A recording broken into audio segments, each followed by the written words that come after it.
the podcast. So excited to introduce my friend Tara Claeys. She is the owner and founder of Design TLC, and we're going to talk all about websites today. So, we are usually talking about social media, and we are going to talk about the relationship between your website and social media. Ninja tip, she's going to give you a hint on what platforms should be embedded on your website.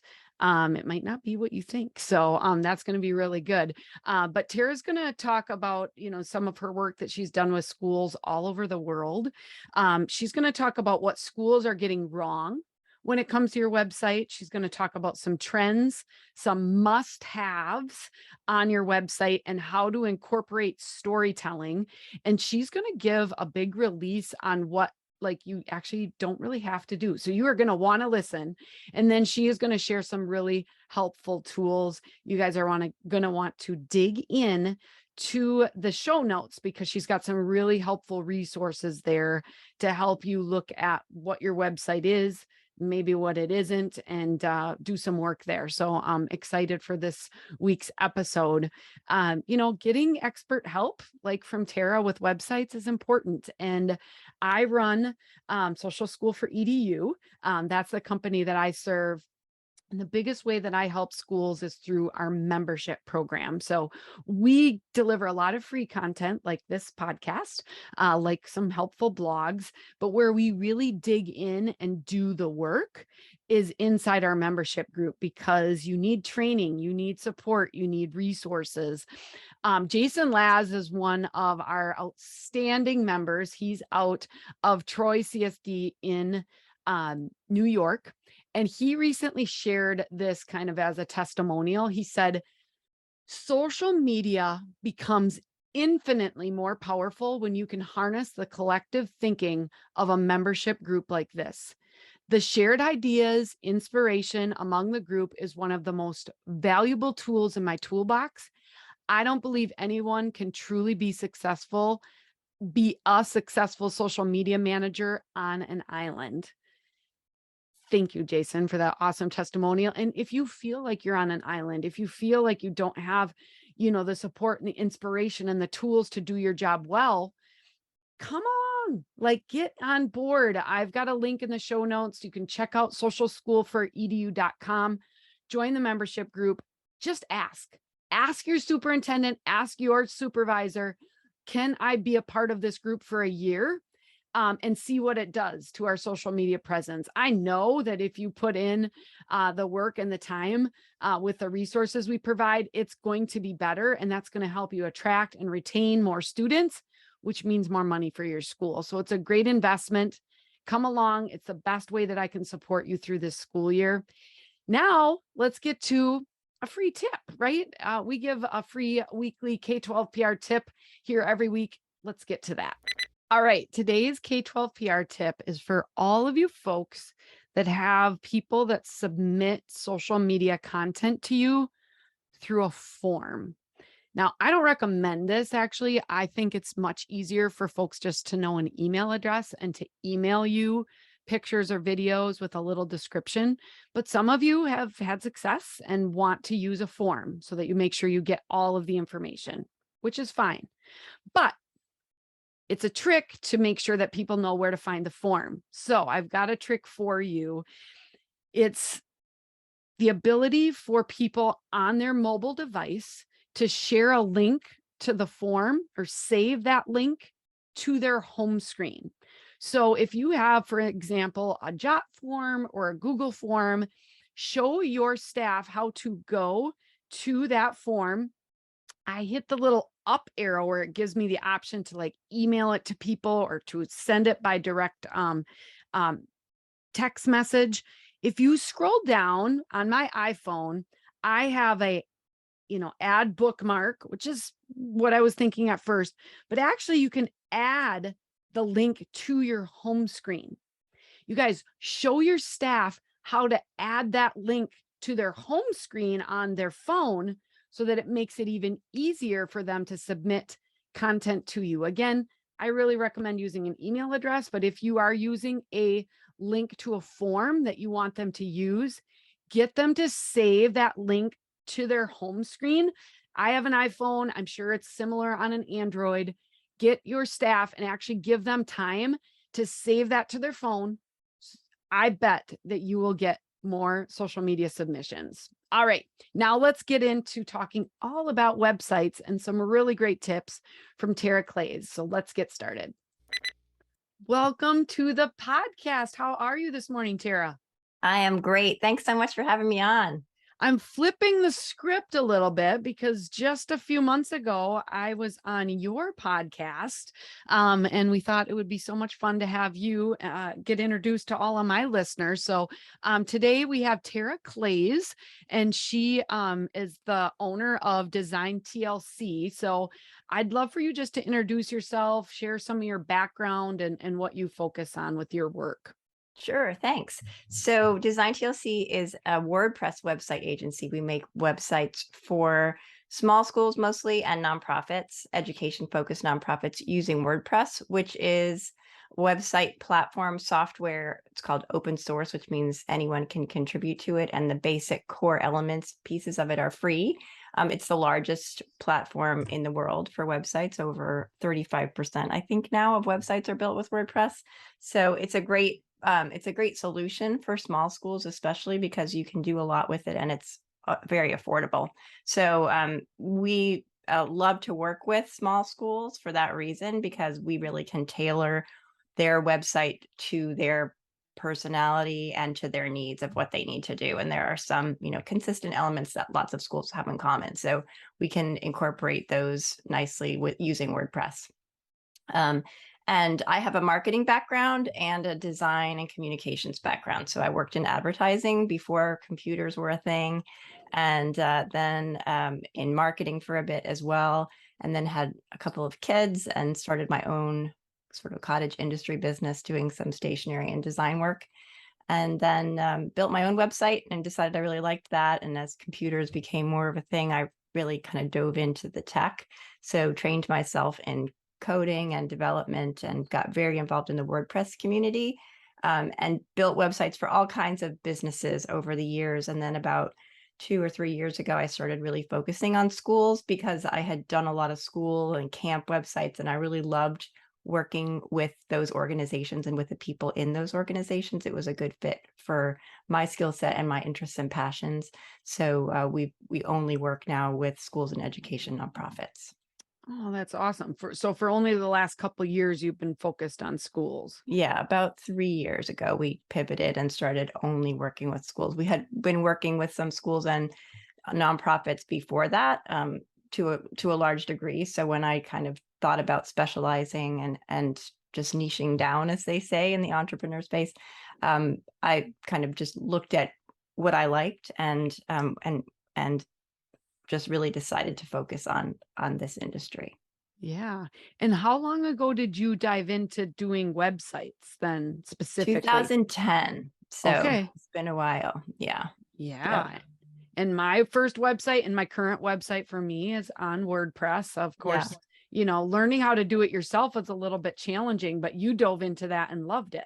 Yes, and it's changed a lot, right, over the years, as everything does in technology. Things that we were doing in 2010 and 2015, we're now doing differently now. But the WordPress community is amazing, and so for anybody who's more of a DIY type of person, you can really get all the answers that you need from within the WordPress community. There are Facebook groups, you can Google anything. I like to say, if you Google, "Can I do this on my WordPress website?" whatever this is, chances are somebody else has asked that question and has an answer for it, whether it's a paid plugin add-on that you can put into your website, or whether it's something free or a little code snippet or different things you can do. Basically, any problem can be solved, I think, with a WordPress website. I mean, huge websites, the New York Times, they use WordPress. So it can do very small, basic things and very, very huge things as well. Yeah. So where are you located, Tara? I'm in Arlington, Virginia, outside of Okay. Washington, D.C. Awesome. And then you work with schools all over the country, I'm assuming? Yeah, all over the world, actually. We're about to Okay. launch a school in Japan. So yes, we mainly in the US, but international as well. Oh, awesome. And I'm sure you're really focused when you set up a website So one of the challenges is like, okay, it's set up now. How do I update it? And so you've got to focus on really giving the users an easy platform to be able to update the content as they would need it. Yeah, I'm very organized, so I'm a real stickler for documenting everything that we do. So on every website that we build, we create a little sort of wiki instruction manual on the back end of the site. We also do a lot of video training for clients. So if they ask a question, how do I do this? We'll record a video to show them how we did it and so that they can do it next time. And we also offer ongoing maintenance and support plans for websites that we build. So just to kind of be there for any questions that clients may have. So we have some schools who do everything themselves and who keep it going and keep it updated and find that really easy. As we know, a lot of people who do communications and marketing in schools wear many hats. And so, instead of hiring someone to do website communications and other communications, they will often outsource. And so we can be part of their team for way less than it would cost for them to have someone on staff to do it. And they just send us everything, update this staff person, add this event to the site, add this blog post, that type of thing. So we can do the range there. Okay, and that is really nice. Now you say we, so what's your team consist of?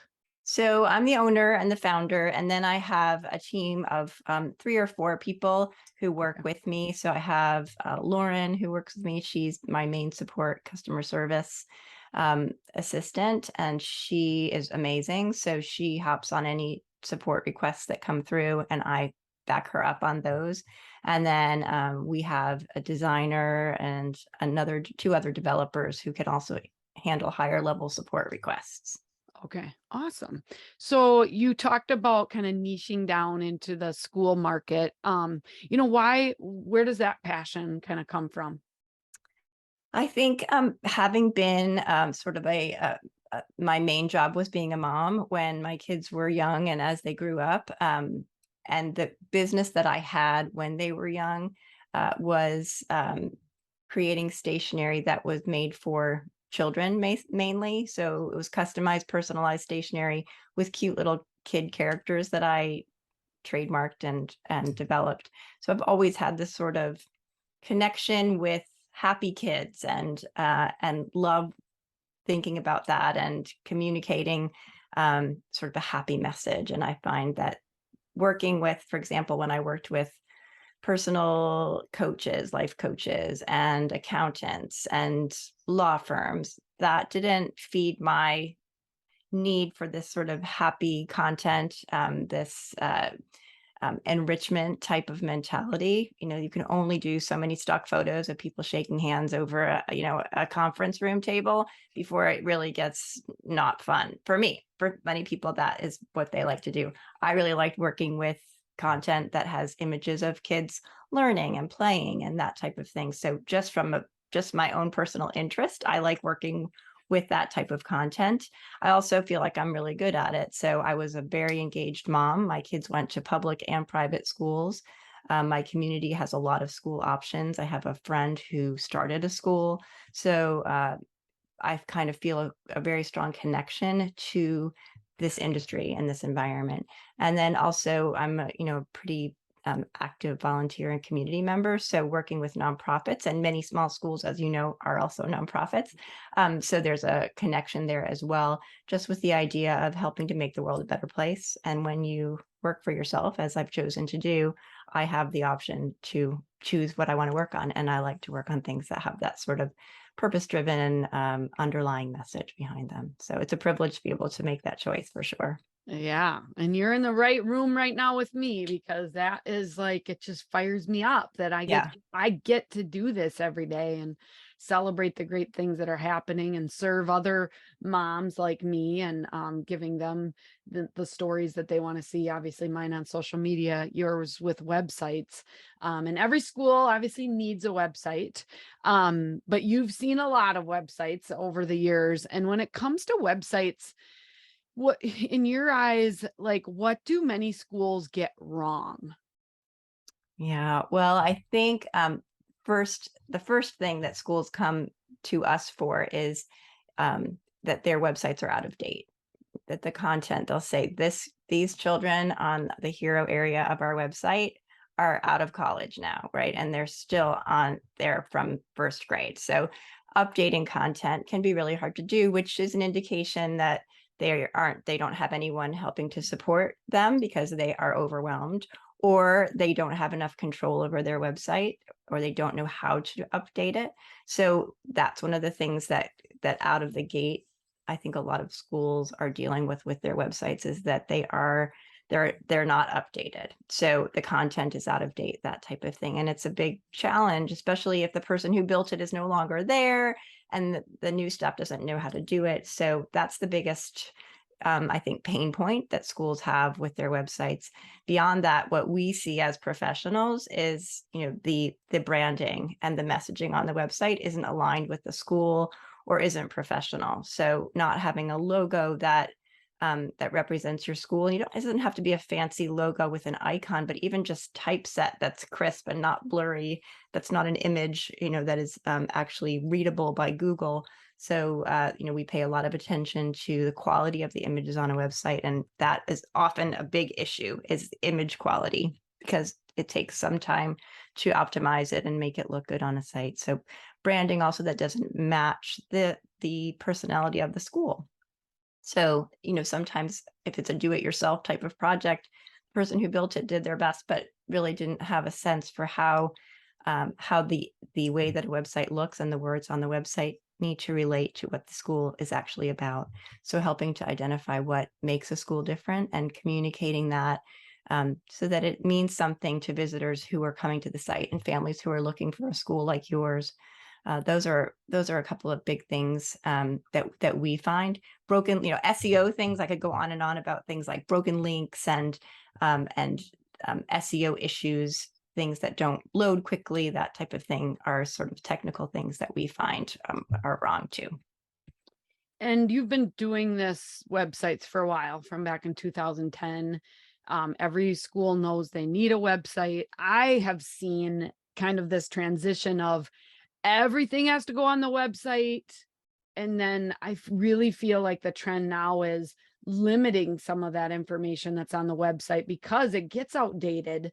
And how do you keep it up to date and all of that? Do you see some of that same trend as where everybody used to put everything in the kitchen sink, right, on the website, and now starting to scale back? Or what have you seen?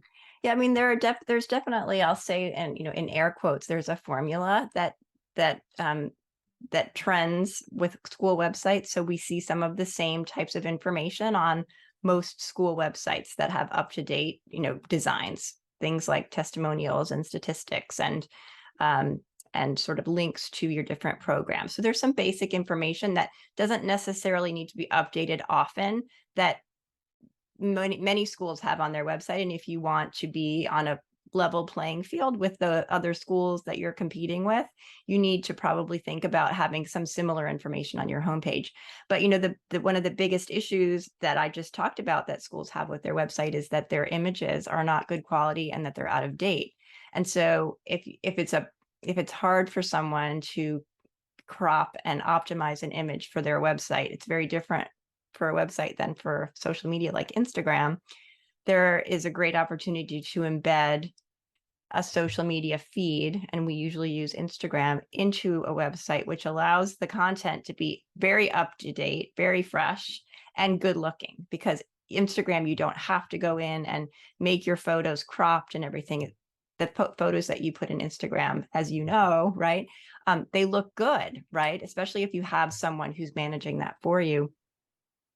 You don't have to then go into your website and add new pictures all the time to keep it fresh. You can put your Instagram feed there. So we see that a lot. Lots and lots of schools do that. It's pretty easy to do. And technology has advanced to the point that it doesn't really slow down the site significantly. That's Instagram. Facebook does have more of an impact on the load speed, and it doesn't look as good. So we prefer to use Instagram, embedding that into a site. And you can do that with any platform, no matter whether your website's built with WordPress or Squarespace or Wix or any of those different platforms that are out there. You can embed Instagram, and we recommend that schools do that. Okay, so that's really interesting to know. So, from your experience, Facebook takes longer to load. So, if you're going to do a feed, which does make sense because then you're always up to date. Because again, like social media is I feel like the living, breathing stories every day. Not that your website shouldn't be great and have stories on it as well, but when you can embed that, that really makes sense. But Instagram over Facebook a little bit because of those load speeds. Yeah, it looks better when you embed Facebook. It puts a lot of other stuff in there, and the photo Okay. isn't the main thing. Sometimes it's just a post with words. It's not as interesting. And it's a good marketing tactic because your website, usually for a school, is first and foremost attracting new families. You have portals for your enrolled families, and certainly the website is a resource for them, but they are already at your school. So in terms of the homepage, especially of your website, that's really targeted towards new families, prospective families. And when they see these fun images of things happening in your school with the Instagram feed, it gives them a good feel for your school, and you don't have to worry about keeping that homepage fresh with other pictures. But it also, at the same time, serves your current families as well, because they go and they see their own kids there, or they see information about an event that's coming up or that just happened. So it really does cover the bases there as well. Yeah, absolutely. So when I love that we're kind of diving into this, the homepage, not everybody, and we always say that and when it comes to social media, it's like you're meeting people where they're at. They're scrolling through on Facebook or Instagram and they're seeing things from your school. They're not necessarily going to your Facebook page every day or I'm sorry, onto your website every day, right? Right. Unless they need to find something specific, but it is for those new and prospective families. What, and I'm putting you on the spot a little bit, but you talked about making sure to have testimonials, links to programs. What are other like elements, like must have easy to find elements on a school's homepage? A contact, a Yep. contact link. When we talk about the navigation, what when we look at the analytics of school websites, the pages that people go to the most are the about page, the tuition page, the staff page. So if you don't have a page with staff, your faculty and staff, especially if you don't have like pictures and a little bio, people are looking for that. An FAQs page is a great page to have. It's always got a higher traffic volume to your FAQs page, and then a contact page. So those are important. Oftentimes, a calendar page is really helpful as well. Events type calendar type page. So those are the top pages that we see in terms of not necessarily the homepage, but in terms of content on your site that's most visited and that's important to include on your website. Okay, awesome. And I could see maybe like lunch menu if there is a lunch Yeah, menu. I I don't mean, I know. think yes, that would be visited by your enrolled families, Right. and oftentimes that's done through an email newsletter as well, or Right. through a parent portal that may or may not be part of your main website, maybe part of a login type of thing where parents go to Right. access their information. And I'm imagining like that about section, you're really kind of tailoring a lot of that information to those new and prospective families. Yes, for sure. Yeah. I mean, Um, that's where oftentimes your mission statement goes, your vision, what your school's about. Sometimes a history can go there. It can include a message from the head of school, or that could be a separate page as well. But sometimes that's on the about page. okay, awesome. So it might be time to do a little website audit of your own and looking. I know obviously too, like if these are the most popular, then you shouldn't have to dig to find them. So you want to make it easy for your followers, for your visitors to be able to reach all of those touch points, right? For sure. Yeah. And there's data that's associated with this. So it may be different for your school if you have Google Analytics connected, which you should. Google Analytics and Google Search Console are free tools that you can use to see what content is visited the most. So in Google Analytics, you can go in and look at the behavior tab there and go to content, and it will show you which are your top pages that people visit. And if you use Google Search Console, you'll also see some of your top content, but you'll also see what search terms people are using to find your school and where you're positioned in search. So those are two free tools that we recommend. And I do a lot of blogging about those things as well, because they're free and they have some great information that you can pretty easily access pretty quickly. Okay. So Google Analytics and Google Search Console, do you have like a blog about each of those or maybe written Yeah, together? I have a lot of blogs on my website. I can give you a link for show Okay, notes. so we're gonna Yes. have Tara's contact information on the show notes for this, you guys. But also, we'll make sure to link to a couple specific articles that'll be helpful, in Hmm. addition to all her blogs that will be great for you to Yeah. refresh and learn from. So I love that. I love free tools, and we're Yeah. learning. Um, so now just, obviously this is the mastering social media for schools. But we know that our listeners do a lot more than just that. And so this is good to focus on websites. Um, but websites are very different than social media. But can you explain how to maybe incorporate some of that everyday storytelling into your website beyond just the Instagram? So we talked about embedding Instagram into your website, Hmm. which is powerful. Is that the main way, the easiest way to incorporate some of that storytelling into your website? That's one good way. And I mean, there's a great synchronicity between social media and website, and they, they work together and they support each other. One of the things that we love to do on schools, and we see this on a lot of school websites currently, is using storytelling as part of a testimonial social proof section of your website, whether it's on the homepage or on a separate page or fed throughout your site on, a little blurb on many pages. But we love to have stories from current students, alumni, parents, staff, and faculty, so that you have a very comprehensive view of what people are saying about the school. So people who are getting to know your school, they see an image associated with a quote, not just the quote itself. So we like to do that. That can really help also to underscore your population, right? To display the diversity of your school. So having that visual as well as that storytelling content can really, I think, have a very positive impact on your website, how it's received. So we like to use that for storytelling. And then, of course, websites often have a blog or news section. And so I think that's a big challenge for schools, is to blog, because Mhm. it takes a lot of time to do. It can take a lot of time to do.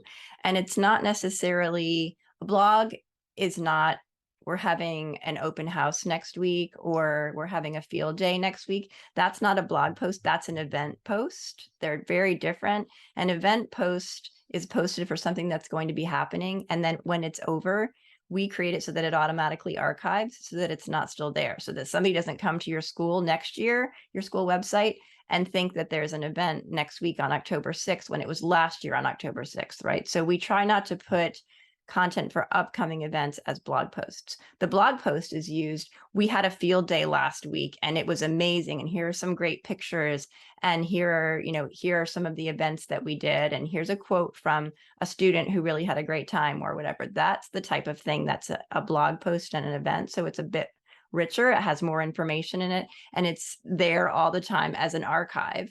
So if someone comes to your website next year, they realize that this was something that happened, not something with a link to RSVP that's no longer valid. So differentiating between different types of content is important, and blog posts can be a very good way to have fresh content on your site, but I think it is really hard for schools to do that, and I'm not sure necessarily that there's a huge benefit to them. So people who blog do it in large part for SEO. They do it to have content and to add SEO. For schools, I think SEO is a little bit different because it's so hyper local. So you're trying to rank for terms for people who are looking for specific types of schools near them. And a blog post isn't necessarily going to help you with that. So if your school specializes in a certain type of curriculum, it would be a good idea to have some blog posts about that, but you could also have several pages that mention that as well and put it in your Google business profile too, right? And mention it in social media. So you're getting it covered in different ways.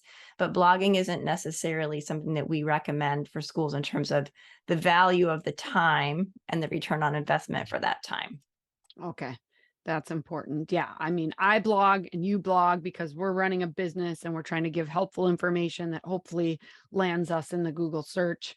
If you're blogging for your school and it's specifically to have something out there, I mean, I guess I see that schools will often have newsletters.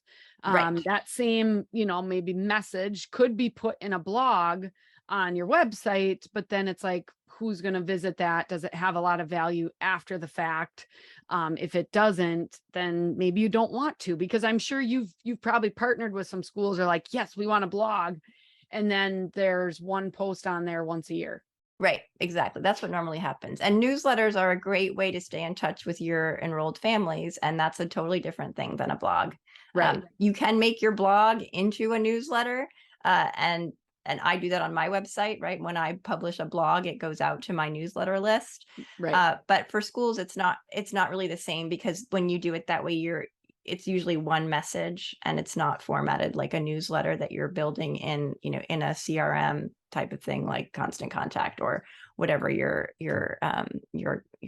system is. So MailChimp or whatever. So newsletters are very different. You can put your newsletter on your website, as you said, and we do that as archives oftentimes, so people can see the current. If they come to the website and they didn't get it in their email, they can see it there. It's a good idea to do that, but you're not necessarily doing that for SEO. So it's Okay. two different things. So Yeah. I love this, listeners. I mean, if you are way advanced and you've got a big marketing department, then you probably are doing some content marketing with like some blogging. But for you smaller schools that are already stressed, Tara just said you don't have to have a blog. So stop beating yourself up about it. Okay. So I love that. And I think that's really important. Oh my gosh, you've shared so many great tips and tricks on websites today. You host a podcast with Aubrey Bush, who's been a guest on this podcast before as well. It's called the Mindful Marketing Podcast. So my listeners love podcasts, so they should Yeah. definitely check out Mindful Marketing Podcast, and we'll give them a link in the show notes. But who's that show created for? And kind of just my second question is why focus so much on the mindfulness? So I'd love Yeah. me who is deeply into some of my own personal coaching with business and life and spiritual and all of that stuff. I'm really into all of that right now. But yeah, so who's the show Yeah. for? So it's mindful school marketing, and it's targeted to school marketers. And Aubrey and I met right before the pandemic on LinkedIn. We met some other women's school consultants as well, and started a little mastermind. And she and I really, I mean, all of the women in this group are phenomenal, and in the different ways they help schools, but also we're all really interested in personal and professional growth. And part of that includes mindfulness. And we discovered that, like you, many people who are involved in this, in any industry, but people who are in schools are overwhelmed and are also interested in getting a handle on their mental well-being, their physical well-being, all the things that sort of mindfulness encapsulates. So we really enjoyed that topic, and we thought it would be really fun to meet other people who do as well, and even to talk to people who provide marketing services to schools, or in general who do marketing, to kind of ask them about how mindfulness relates to what they're doing. And it's similar, right? It's taking a pause. It's taking a step back and thinking about what you're doing before you do it. But it really applies to people who are in schools, because, as we've mentioned a few times, right, it's can be very overwhelming. And the people who we work with, especially in small schools, and our listeners, are people who have a lot going on and who really want to be more mindful and benefit from learning in a short amount of time some tips about different marketing tactics and different things that relate to marketing, which is a broad term as well, right? I mean, we talked about Instagram, which is a marketing thing, but putting it on your website, how does that serving a marketing purpose on your website. It's communicating a message. It's your brand. So I think it's a pretty broad topic, even though the name talks about mindfulness. We really have talked to a lot of amazing people who help schools or work in schools, work with schools, and talk to them about this very topic. The other thing we do on the podcast, which is probably my favorite, is that we ask about books, because we both like to read. And so we started a Goodreads list, and it's an amazing Goodreads list. I'll send you a link to that as well for anybody who likes to read. We have a huge range of books because we ask our guests about a book they would recommend for a high school curriculum. And we also ask what they're reading right now. So I've been on a reading challenge all summer, and I've been referring to our Goodreads list all summer because there have been some great books there. I love it. So you corrected me, and that's good. So the Mindful School Marketing Podcast, it Yeah. is all about schools. I am a listener, and I love the variety. You're always getting really helpful things, and like you said, at least you're going to get one good book that you should read, which I love. And we'll make sure to give a list, a link to that good read list. So I love it. So as we wrap up, I just want to ask you, what is your best social media tip for the listeners that you would have to share?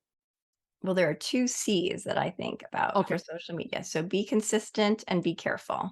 So being consistent with your look, your branding, and your timing, right? And so have a schedule of how often you're posting, when you're posting, and be consistent with the schedule, but also be consistent with your branding.